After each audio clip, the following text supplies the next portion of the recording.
Buat sobat-sobat IPHK, adik-adik, kalau ingin menjadi seorang pilot, yang pertama jaga kesehatan, olahraga yang teratur, persiapkan bahasa Inggrisnya, karena dari material dan komunikasi kita semua pakai bahasa Inggris, walaupun sekolahnya di Indonesia. Dan yang selanjutnya itu palingan kalau misalnya teman-teman mau jadi pilot, cari-cari aja referensi, lihat di website banyak kok, Kes. Kayak kita mau cari daftar sekolah pilot yang baik, itu di Google juga ada. Itu juga ada jalurnya banyak, ada jalur beasiswa, ada jalur bayar sendiri. Itu nanti disesuaikan aja. Kalau mau beasiswa ya berarti nilainya harus bagus nih di SMA, nggak boleh malas belajar. Kalau mau bayar sendiri juga nggak boleh malas belajar, karena ntar gak lulus lagi SMA-nya kan. Bener, gitu aja sih. Sisanya selalu percaya sama, kalau memang tujuan itu yakin, doa juga sama Tuhan. Jangan sampai lupa tuh. Oke.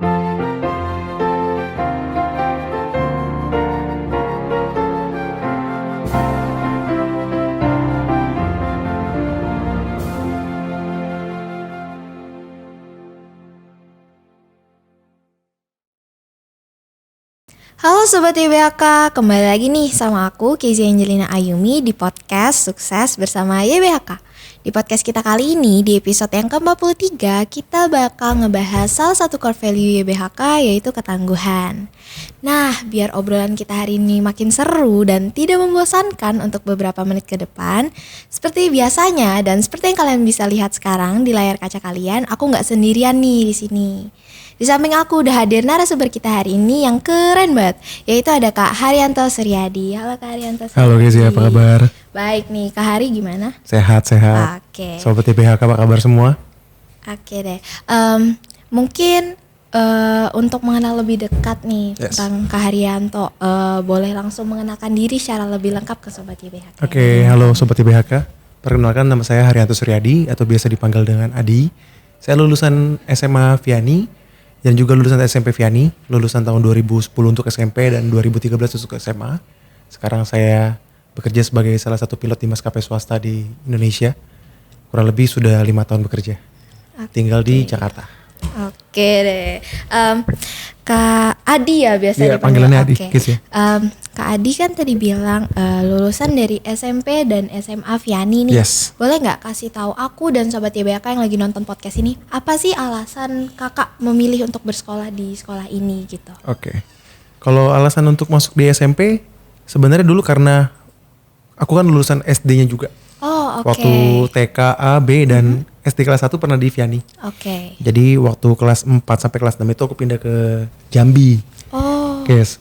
Nah waktu pindah ke Jakarta lagi, kan ditanya sama orang tua nih, mau kemana? Bingung dong kalau mau tempat yang lain. Akhirnya mikirnya balik Vianney aja deh. Mana tahu masih ketemu teman-teman. Ya udah balik SMP, lanjut ke SMA. Gitu ceritanya. Boleh nggak nih Kak ceritain masa-masa kakak selama SMP di Vianney itu kayak apa? Mungkin boleh dari momen-momen yang paling berkesan atau guru-gurunya gitu. Oke. Kalau momen waktu SMP itu yang paling berkesan sebenarnya, aku tuh waktu SD bukan tipe anak yang gampang bergaul sebenarnya. Oke. Pemalu lah, susah ngomong sama orang. Tapi waktu di SMP kan balik lagi, ketemu teman-teman lagi dan diajarkan untuk bagaimana bisa melawan ketakutan dong. Oke. Takut ngomong nggak bisa maju nanti kan gitu. Akhirnya mulailah pelan-pelan ketemu sama hobi ngeband. Oh, ngeband. Diajakin sama temen-temen anak band gitu. Jadi diajakin main band harus manggung, ketemu orang banyak. Jadinya akhirnya pengalaman itu membuat aku jadi kayak bisa ngomong sama orang, ketemu teman-teman banyak. Dan juga pastinya ketemu sama guru-guru yang hebat dan baik-baik banget dan suportif banget. Kita disediain fasilitas untuk ngeband waktu itu. Waktu yang khusus, bahkan kita lagi jam pelajaran tapi kita mau persiapan lomba, kita dikasih waktu sama guru-gurunya. Jadi disupport banget lah untuk masalah hobi di SMP waktu itu. Oke, kan yang tadi pengalaman di SMP nih. Kalau di SMA gimana Kak? Kalau di SMA itu lebih ke pengembangan diri lah ya. Kita udah mulai lebih dewasa, ketemu pacar gitu kan, seru-seru lah kan, seru-seru. Nah, otomatis kan jadi lebih bandel ya. Guru-gurunya pasti lebih sabar juga, open minded. Enggak semerta-merta kita tuh waktu SMA tuh dianggap sebagai plok bandel nih, enggak justru. Waktu kita bandel malah lebih dideketin, lebih ditanya kenapa begini gini. Akhirnya kan banyak teman-teman kita yang sukses juga gitu, ada yang jadi dokter, ada yang businessman, banyak deh seru-seru pengalaman-pengalamannya. Selama kakak tadi kan ada bilang jadi anak band nih. Kakak pas band itu kebagian bidang apa sih? Aku jadi vokalisnya. Oke, vokalis, menarik nih teman-teman. Lanjut ya kak, untuk sama SMA itu dan SMP kakak pernah join organisasi-organisasi gitu nggak? Waktu SMP organisasi kebetulan nggak ada sih, cuman aku sering bantuin waktu SMP tuh sering bantuin paling kalau ada mau lomba-lomba tentang lomba band. Oh. Kan kebetulan gara-gara anak band, jadi disuruh bantuin ke sana. Waktu SMA ambil ekskul Paskibra. Oh wow, Paskibra. Waktu Paskibra itu sempet gara-gara ekskul Paskibra akhirnya diajak masuk ke OSIS untuk yang aku lupa ya apa, Kezi inget gak? Apa tuh? Divisinya kalau yang biasa di Paskibra aku lupa kalau nggak salah apa gitu, sectionnya di OSIS tapi masuk tuh. Tapi masuk, kalau nggak salah bela negara kalau nggak salah. Oh iya. Kalau nggak salah nih, tahu. udah lupa juga sorry. Oke Itu deh. aja sih. Untuk kalau guru-gurunya gimana nih kak? Tadi kan yang di SMP tuh, kalau di SMA kayak gimana? Guru-guru di SMA juga, wah keren-keren parah sih. Apalagi kalau di SMA ya, kita itu yang udah gabung IPA IPS. Oke. Ya, biasalah kan ada image-nya tuh. Kalau yang IPS tuh katanya bandel, yang IPA tuh katanya cupu lah atau apa gitu. Padahal nih, kalau aku pribadi kan teman-temanku banyak kan di IPS. Oke. Padahal aku masuk ke IPA. Oh, anak IPA nih. Nah, IPA tuh juga ada cerita seru nih Kezia. Apa tuh? Jadi waktu SMA 2, aku sebenarnya tuh dikasihnya masuk IPS. SMA 2 masuk IPS. Baru masuk IPS karena kan pembagian IPA IPS kan waktu masuk kelas 2 nih. Waktu angkatanku. Oh iya. Waktu zamanku lah itu. Waktu masuk IPS itu karena aku cita-cita pengen jadi pilot. Sebenarnya pilot tuh nggak mesti IPA sih. Dia bisa IPS. Cuman kan aku mikirnya kalau IPA bisa kemana aja. Akhirnya waktu itu punya pengalaman juga tuh sama orang tua datengin kepala sekolahnya untuk minta boleh nggak dengan pertimbangan lebih karena aku punya cita-cita pengen jadi pilot itu pindah ke IPA. Akhirnya disetujuin. Itu salah satu yang momen yang aku paling grateful sih karena tadinya kan aku pikir mana bakal dikasih sih, kan itu based on score ya, kayak nilainya harus bagus gitu. Berarti dulu tuh masih tes gitu kak? Nggak tes sih, cuman dia lihat average nilai. Oh, rata-rata. Jadi waktu misalnya kayak nilai kita di kelas 1 itu yang bagusnya cenderung ke bidang IPA, masuk IPA. Kalau IPS masuk IPS. Beda sih, kalau sistem aku sekarang kan udah penjuruan dari awal. Dari kelas 1 ya? Iya, udah dari kelas 1. Itu ditanya atau dipilihin? Ada tes. Ada tes ya? Nanti kalau aku tes pasti IPS. Masuk kemana gitu. Kalau pertemanannya gimana nih kak? Pertemanan apalagi pertemanan lah ya. Semua juga pasti setuju lah. SMA tuh pertemanan paling seru lah. Kita ketemu sama teman-teman yang dari luar kan waktu SMA kan masuk lagi kan kelas 1, ketemu, kenalan, suportif, seru, ya pasti berantem-berantemnya ada gitu kan. Cemburu-cemburunya ada lah. Wah, seru deh pokoknya. Anak muda banget ya. Anak muda banget lah. Masa-masa SMA terlalu banget. liar kadang-kadang anak muda ini. Oke. Tapi seru. Oke deh, selama kakak bersekolah di SMP dan SMA Vianney, ada nggak nih kak nilai-nilai positif yang bisa kakak dapet? Atau mungkin sampai sekarang masih kakak terapin nih di kehidupan kakak gitu? Kalau nilai-nilai kehidupan yang paling aku pegang sampai hari ini itu, jadi waktu di SMA lah. SMA tuh salah satu nilai yang aku paling dapat itu adalah karena nilai aku kan nggak terlalu bagus nih guys. Aku termasuk anak yang ya tanda kutip bandel lah. Jadi akhirnya di situ sempat ngerasain bahwa kayak banyak pihak yang meragukan lah. Banyak pihak yang meragukan, tapi di satu sisi pertemanan dan juga guru-guru semua yang di SMA itu selalu bilang bahwa kayak aku kan dulu kan panggilannya banyak karena namanya Haryanto Suryadi, ada yang panggil Har, ada yang panggil Sur, ada yang panggil Di gitu. Pokoknya mereka selalu bilang bahwa kayak kalau misalnya kita sudah tahu tujuan kita apa, ya udah tetapkan ke sana, pasti ada jalannya. Itu salah satu yang aku pegang terus sih. Jadi aku nggak percaya bahwa kita tuh terbatas karena satu hal dan lain hal tuh nggak. Sebenarnya enggak. Jadi kita bisa raih apapun sebenarnya kalau kita punya tujuan yang jelas. Gitu sih. Kalau misalnya tantangannya tersendiri nih kak, tantangan yang kakak hadapi selama bersekolah di SMP dan SMA Vianney itu apa sih? Tantangannya paling standar sih kalau tantangan. Jadi waktu di SMP tantangannya adalah bagaimana aku bisa kembali lagi ke Jakarta kan, waktu itu kan habis pindah kan dari Jambi balik ke Jakarta untuk berbaur lagi sama teman-teman. Habis itu juga waktu kita ngeband itu tantangannya adalah hobi baru. Hobi baru pasti kan menggebu-gebu ya. Iya. Akhirnya sampai kadang-kadang hobinya fokus tapi pelajarannya kelewatan. Nah kalau di SMA lebih ke tantangannya untuk mengalahin ego sih. Karena kan kita baru merasa bahwa kita udah besar, kita udah dewasa. Jadi kayak nggak dengerin orang tua, kadang-kadang suka ngelawan. Guru-guru juga ngelawan. Tapi nanti later on kita baru nyadar bahwa kayak mereka bener sih gitu. Oke. Paling gitu-gitu aja sih. Tadi kan kita udah bahas tentang masa-masa bersekolah nih Kak. Yes. Sekarang kita pindah bahas profesi gimana? Oke, boleh kan boleh. ya? Boleh. Oke.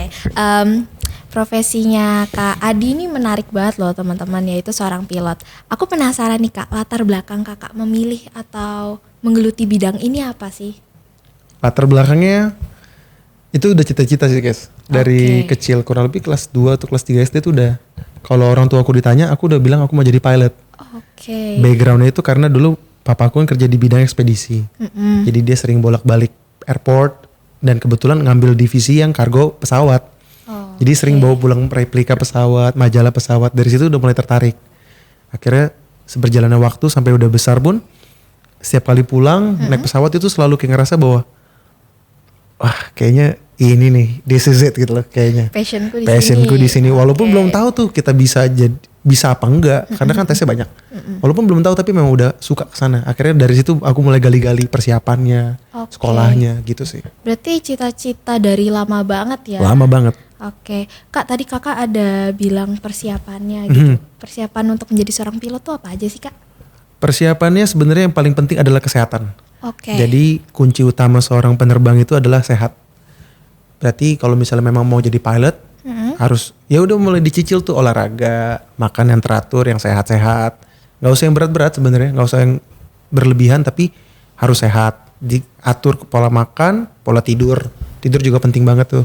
Yang kedua paling untuk dari edukasi ya. Minimum itu untuk jadi seorang pilot itu harus lulusan SMA atau sederajat. Oke. Untuk nilai-nilainya tergantung nih. Ada yang kan yang bilang bahwa kalau menjadi pilot itu harus pinter fisika, kimia gitu guys ya. Iya. Sebenarnya enggak sih, harus yang penting lulus aja. Mau lulusan IPA atau IPS bisa. Oke. Nggak masalah. Oke. Pas kakak memutuskan untuk menjadi seorang pilot, bagaimana sih tanggapan orang tua kakak? Apakah support 100% atau bagaimana? Waktu pertama kali lulus SMA, sebenarnya aku waktu prepare tuh nggak lulus SMA sih. Aku dari kelas semester 2 kelas 3 Oke. itu udah prepare. Oh, Udah mulai cari sekolah penerbangan, udah mulai tes sana sini. Nah, waktu di sana itu akhirnya orang tuaku baru tahu bahwa aku bener-bener pengen jadi pilot. Oh, Karena tadinya dikira serius? cuman kayak ditanya apa, ya udah jawabnya Bercandaan itu, gitu. jawabnya bercandaan dikiranya. Padahal serius. Nah, tanggapannya waktu di awal tuh sebenarnya ya bukan meragukan tapi karena kebetulan aku kan anak tunggal, guys. Oh, oke. Gimana ya, mungkin orang tua juga takut kali. Jadi ditanya, nggak mau kuliah aja gitu. Ntar kuliah dibeliin ini gitu. Tapi aku waktu itu udah mikirnya kayak, wah nggak bisa nih, harus jadi pilot nih. Oke. Ya udah akhirnya karena aku juga serius, aku cari sendiri, aku prepare sendiri sampai akhirnya lulus tesnya bisa berangkat ya akhirnya orang tua harus 100% support. Oke. Pada saat awal kakak mendaftar sekolah pilot tuh nyari-nyari informasinya dari mana sih Kak? Oh, waktu itu pertama kali nyari-nyari informasi kebetulan lewat Facebook. Oke. Jadi kan kalau teman-teman tahu ada salah satu influencer YouTube yang terkenal lah, pilot. Aku kebetulan temenan sama dia di Facebook udah lama, Oke. tapi hanya sebagai fans. Oh. Akhirnya aku waktu itu beranikan untuk chat, Ngechat. mau ketemuan, mau tanya-tanya. Pernah juga ngedaftar di sekolah yang di Bali, namanya Bali International Flight Academy.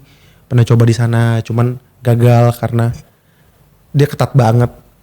Saya tesnya ketat banget. Akhirnya konsultasi sama beliau, pilih sekolah, akhirnya kita set up. Ya udah, berangkat ke sana.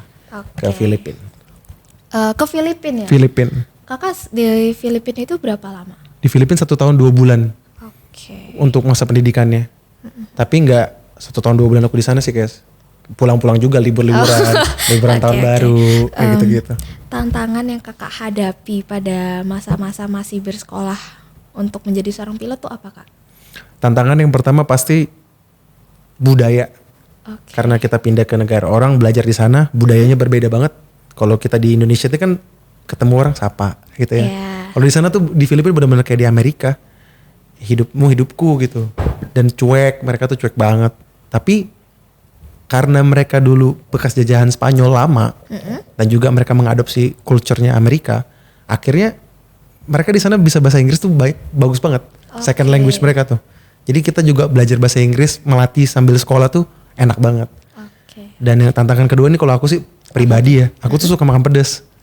Di sana merekanya nggak bisa, orang-orang sana nggak suka makan pedas, jadi agak susah makan.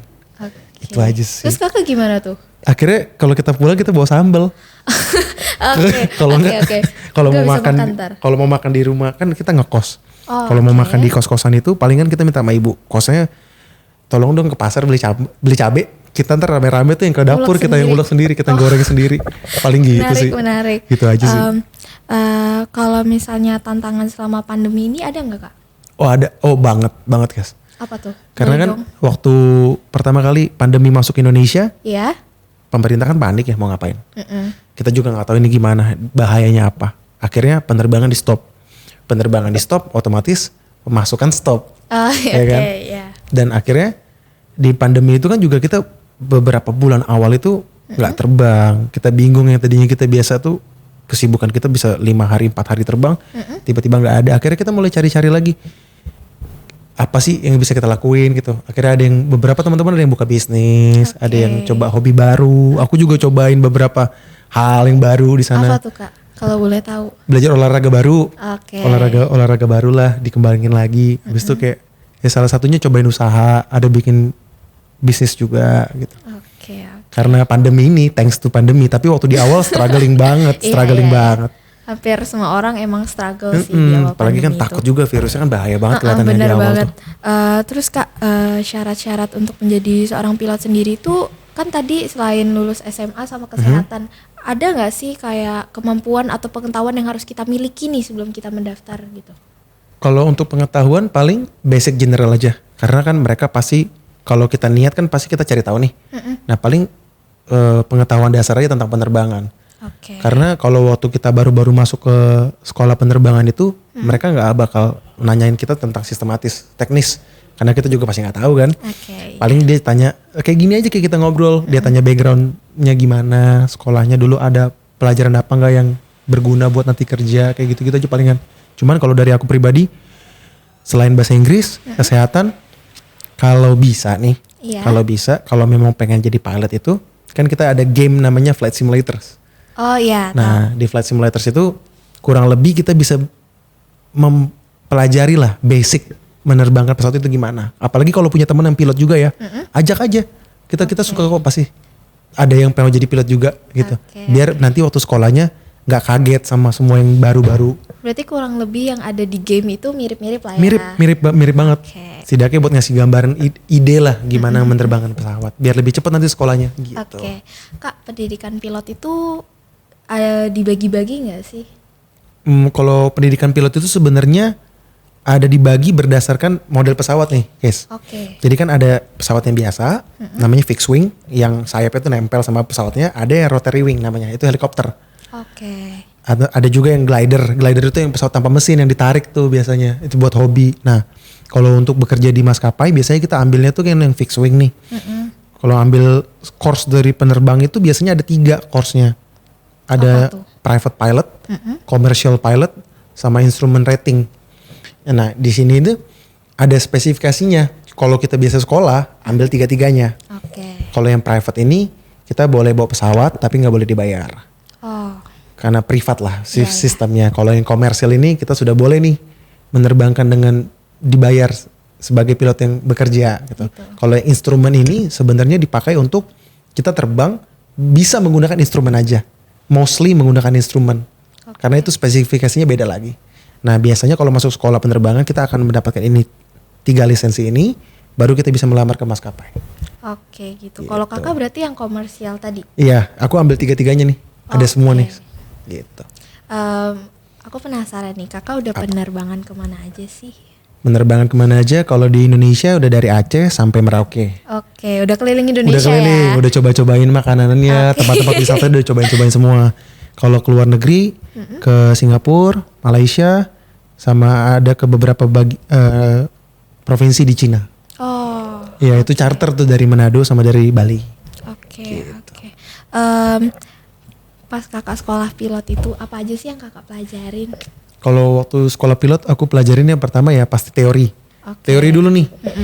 Sebenarnya pesawat itu bagaimana sih dia bisa terbang? Aerodinamiknya gimana? Navigasinya gimana? Bandara tuh fasilitasnya apa aja? Oke. Komunikasi antar pilot dan menara itu bagaimana? Teori dulu nih. Nanti baru setelah udah selesai teorinya, belajar praktek masuk pesawatnya. Nah masuk pesawatnya itu nanti ada gitu first checknya itu namanya solo flight. Jadi setelah terbang sama instruktur, nanti kita disuruh terbang sendiri pesawatnya. Itu kita sebutnya sebagai hari kelahiran pilot lah. Hari kelahiran pilot. Karena nanti waktu kita udah lulus solo solo flight kita udah lulus, nanti kita bisa dapat wing yang kayak gini. Oke. Kalau ini kan yang dari maskapai aku kerja. Kalau di sekolah kan ada lagi, beda lagi modelnya nih. Nanti dipasangin ke sini. Kalau kita udah punya wings ini berarti kita udah pernah solo flight. Oke. Perasaan kakak saat pertama kali nerbangin pesawat sendiri itu gimana?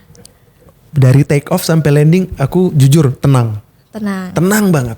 Tapi waktu sudah landing, parkir, keluar pesawat gemeter kakiku. Kenapa? Gemeter kakiku karena gimana ya? Ya pertama kalinya terbangin pesawat itu, aku bawa sendiri, ya nyawa di tanganku. Oh iya. Jadi adrenalinnya ternyata take over waktu pengen terbang itu. Waktu landing baru keluar semua. Gemeter kakiku. Ya antara senang, antara nggak percaya, tapi itu memorable banget. Oke. Kak, boleh nggak nih jelasin atribut-atribut yang ada di baju kakak sekarang? Oh, atribut. Gitu. Mungkin Oke. ada yang penasaran.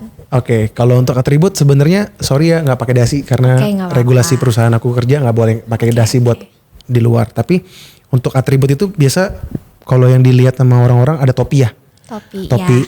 Topi pilot. Sebenarnya topi pilot itu dipakai bukan untuk bukan untuk karena kita harus pakai topi sih, enggak sebenarnya, cuman kalau kita mau terbang, kita kan harus cek pesawat.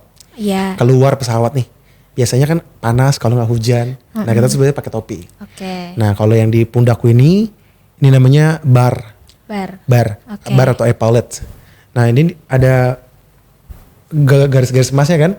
Nah, yang kalau di general itu Ya. yang satu ini namanya junior co-pilot. Junior co-pilot. Jadi kalau misalnya kita baru masuk, dan ini beda-beda regulasi di setiap perusahaan ya. Biasanya pokoknya intinya kalau dia baru masuk deh, ini pasti satu. Oke. Nah kalau yang dua ini namanya udah co-pilot Madya. Madya itu yang tengah-tengah lah. Nah kalau udah tiga kayak aku ini, berarti namanya udah senior. Oke. Senior co-pilot. Biasanya kalau udah tiga kayak gini, Iya. itu kalau di maskapai luar, itu dia tuh terbangnya tuh disebutnya tuh udah sebagai first officer. First officer. Iya, kalau di maskapai luar. Tapi kalau di Indonesia biasanya disebutnya senior first officer, senior co-pilot lah. Nah, nanti baru habis dari sini baru ada namanya bar 4. Bar 4 itu sebutannya captain. Nah, captain itu ya the man of the flight lah gitu. Bosnya lah di situ. Berarti bentar lagi bisa dibilang kakak bisa menjadi captain nih ya. Amin. Doakan saja Oke Kezia. deh. Kalau pengalaman Kak selama menjadi seorang pilot ada nggak nih? Mungkin yang menarik, yang lucu, yang agak bikin tegang, deg-degan juga boleh gitu. Oh ada. Oke, apa tuh? Kalau pengalaman ya pasti banyak banget ya. Setiap flight kan beda-beda nih. Nggak pernah sama tiap flight. Cuma pengalaman serunya ya salah satunya dengan kerja sebagai pilot ini. Aku bisa cobain banyak banget kuliner. Oke. Tempat-tempat wisata mulai dari candi, peninggalan sejarah, pantai, gunung itu bisa dicobain semua. Kalau masalah kerjaan, Iya. ya pasti kita ketemu sama banyak orang nih, Kes. Oke. Jadi aku hampir jarang banget terbang sama kru yang sama, dengan kapten yang sama, dengan cabin kru yang sama tuh jarang banget karena kan maskapainya besar. Jadi kita belajar untuk mengenal budaya orang juga, orang dari kelahiran Medan misalnya, ada besok ketemu orang Manado, ketemu orang Jawa gitu. Itu seru-seru banget, dapat cerita banyak kita. Habis itu kalau untuk pengalaman yang menegangkan nih, pengalaman menegangkan nih pastinya terbang pesawat ada yang namanya kan cuaca buruk ya. Oh iya. Atau kita sebutnya biasa bad weather. Bad weather itu yang biasa kita mau hujan kan awannya gelap tuh, Kes. Ya. Nah itu biasanya kita tuh kalau di penerbangan kita sangat-sangat menghindari awan seperti itu karena bahaya. Ada kilat, ada es. Nah aku pernah kebetulan waktu itu terbang ke Jogja. Oke. Jadi di radar kita itu ngelihatnya itu awannya nggak tebel. Kita mau landing di Jogja, kita lihat di awal tuh nggak tebel. Pas pesawatnya belok, ternyata dia baru update dia punya radar. Ternyata tuh hujan deras banget dan itu pesawatku sampai pernah kesambar geledek.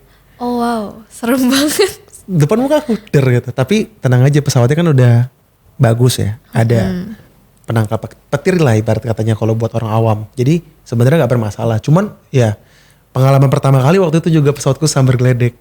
Padahal itu hal yang common sih kalau kita masuk awan hujan. Oke. Sebenarnya kesambar geledek bisa-bisa aja dan nggak kenapa-napa. Oh, Itu aja sih. oke Seru deh. banget lah. Kalau suka dukanya apa nih Kak? Suka yang pasti karena ini hobi. Yang jadi pekerjaan suka banget lah. Jalan-jalan ya kan. Iya. Habis itu juga kebetulan dengan bekerja sebagai pilot ini, ya pertama kayak pengalaman, yang kedua juga ya lumayan lah dari segi penghasilan, enak lah lumayan gitu. Bisa jalan-jalan. Nah Oke. kalau dukanya paling ya karena aku harus kerja di luar kota berhari-hari kan kadang-kadang beberapa kali kelewatan lah momen-momen besar kayak saudara ada yang kondangan, Oke. teman ulang tahun atau hari raya besar kayak gitu-gitu kadang sering karena harus mengerjakan pekerjaanku nggak bisa di Jakarta. Paling gitu aja sih duka-dukanya. Tapi mostly sih suka. Karena Oke. suka. Karena Oke. suka gitu. guys. Kalau harapan Kak, harapan ke depannya yang pengen Kakak capai apa nih secepatnya mungkin? Secepatnya ya. Harapannya paling ya semoga pandemi ini segera berakhir ya. Iya. Itu aja sih. Habis itu Oke. kalau misalnya dari aku pribadi ya karena karir berharap ya secepatnya bisa jadi kapten. Oke. Gitu aja sih. Biar bisa Amin. membanggakan lagi lah. Oke deh, Seperti amin. itu, Semoga tercapai. Ya. Amin Kezia. Last deh Kak, Apa terakhir nih sebelum kita tutup. Oke. Ada nggak pesan-pesan buat adik-adik, generasi muda, atau mungkin sobat YBHK yang juga mau menjadi seorang pilot gitu? Oke. Buat sobat-sobat IBHK, adik-adik, kalau ingin menjadi seorang pilot, yang pertama jaga kesehatan, olahraga yang teratur, persiapkan bahasa Inggrisnya, karena dari material dan komunikasi kita semua pakai bahasa Inggris, walaupun sekolahnya di Indonesia. Dan yang selanjutnya itu palingan kalau misalnya teman-teman mau jadi pilot, cari-cari aja referensi, lihat di website banyak kok Kes. Oke. Kayak kita mau cari daftar sekolah pilot yang baik, di Google juga ada. Itu juga ada jalurnya banyak, ada jalur beasiswa, ada jalur bayar sendiri. Itu nanti disesuaikan aja. Kalau mau beasiswa ya berarti nilainya harus bagus nih di SMA, nggak Oke. boleh malas belajar. Kalau mau bayar sendiri juga nggak boleh malas belajar, karena ntar gak lulus lagi SMA-nya Iya, kan. benar, Gitu benar. aja sih. Sisanya selalu percaya sama, kalau memang tujuannya itu yakin, doa juga sama Tuhan. Jangan sampai lupa tuh. Oke, jangan ngelupain Tuhan. Jangan pernah, Ya. nggak boleh tuh. Oke deh. Itu, Kes. Sobat YBHK, itu dia perbincangan kita hari ini di podcast kita episode yang ke-43. Terima kasih banyak untuk Kak Haryanto Suryadi yang Sama-sama, sudah Kes. mau membagikan kisah hidup, cerita, pengalaman Anytime. selama bersekolah di SMP dan SMA Viani maupun di pekerjaannya gitu menjadi seorang pilot. Terima kasih juga untuk sobat YBHK yang sudah menonton video ini dari awal sampai akhir. Saya Kesha Angelina Ayumi dan Saya Haryanto Suryadi. pamit undur diri. Sampai jumpa di podcast selanjutnya. Bye. Bye.